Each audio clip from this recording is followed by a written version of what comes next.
کہ سوچا ہے کفیل اب کچھ بھی ہو ہر حال میں اپنا حق لیں گے, عزت سے جیے تو جی لیں گے یا جام شہادت پی لیں گے. مسلمانوں کے ڈی این اے میں ڈر نہیں ہے, اور جس مومن کے اندر ڈر ہے وہ مومن نہیں ہے. آج 10 بجرنگ دل کے لوگ جھنڈے لے کر ہماری بستی کو خالی کراتے ہیں, ہماری ماں بہنوں کی عزت لوٹتے ہیں, ہمارے نوجوانوں کو قتل کرتے ہیں. آج ہمیں اس بات کی ضرورت ہے کہ آپ اپنے بچیوں کو اور نوجوانوں کو, بوڑھوں کو اور بڑوں کو یہ سکھائیں کہ اگر کوئی تم کو مارنے آتا ہے, تم ظلم کرنے نہیں جانا, تم کسی کے اوپر ہاتھ نہیں اٹھانا, لیکن اگر تمہارے پاس کوئی مارنے کے لیے آئے تو وہ زندہ واپس نہیں جانا چاہیے.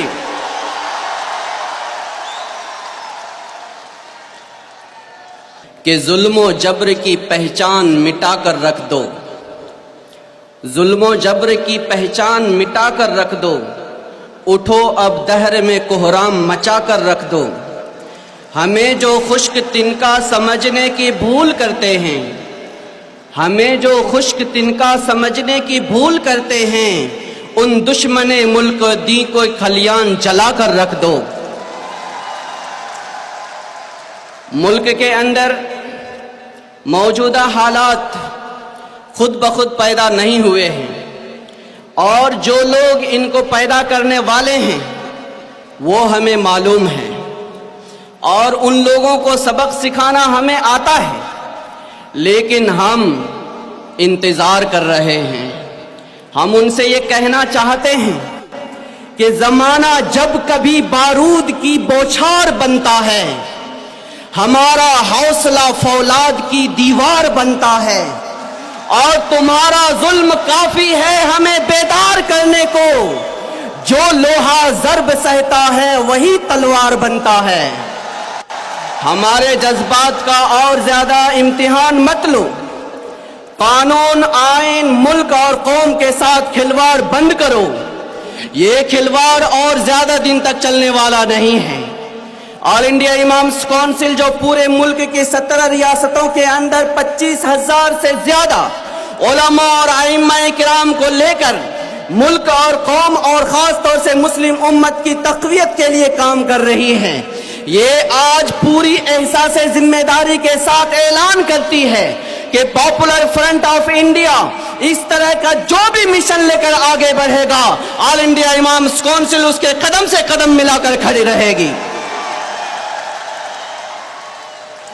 آج ملک کو جن حالات سے سابقہ ہے, ان حالات سے نمٹنے کے لیے آپ کو حضرت شاہ عبدالعزیز محدث دہلوی رحمت اللہ علیہ کا طریقہ کار اختیار کرنا پڑے گا. انہوں نے انگریزوں کے خلاف جب مہم چھیڑی تو انہوں نے اکیلے پورے ہندوستان کا دورہ کیا.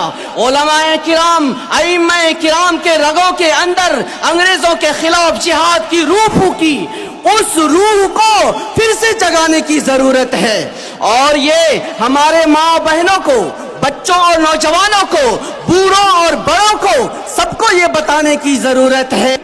صحابہ کرام کو جب یہ اطلاع ملی تھی کہ قیصر و کسریٰ اور مشرک اور قبائلی, یہود اور نصارہ سب ایک ہو چکے ہیں, تو وہ کہتے تھے حسبنا اللہ و نعم الوکیل. آج ہمارے لیے بھی وہی نعرہ ہے, حسبنا اللہ و نعم الوکیل. ہمارے راستے میں کوئی بھی آئے گا ہم اسے چکنا چور کریں گے, اور اگر کوئی ہمارے اوپر ظلم کرنے کے لیے آئے گا ہم اسے زندہ واپس نہیں جانے دیں گے. یہ آج ہم کو وعد کرنا ہے. باطل سے دبنے والے اے آسمان نہیں ہم, باطل سے دبنے والے اے آسمان نہیں ہم, 100 بار کر چکا ہے تو نے امتحان ہمارا, یہ امتحان ہم پھر سے دینے کے لیے تیار ہیں. آج جو موجودہ حالات ہیں اس میں سب سے خطرناک حالت یہ ہے کہ موجودہ RSS اور BJP کی ملی بھگت حکومت یہ چاہتی ہے کہ مسلمانوں کو مسلمان نہ رہنے دیا جائے. اگر آپ ٹوپی کرتا پاجامہ پہنتے ہیں تو آپ کشکا لگائیں, آپ مسجد میں اذان دیتے ہیں تو وندے ماترم پڑھیں, اگر آپ نماز پڑھتے ہیں تو وہاں پر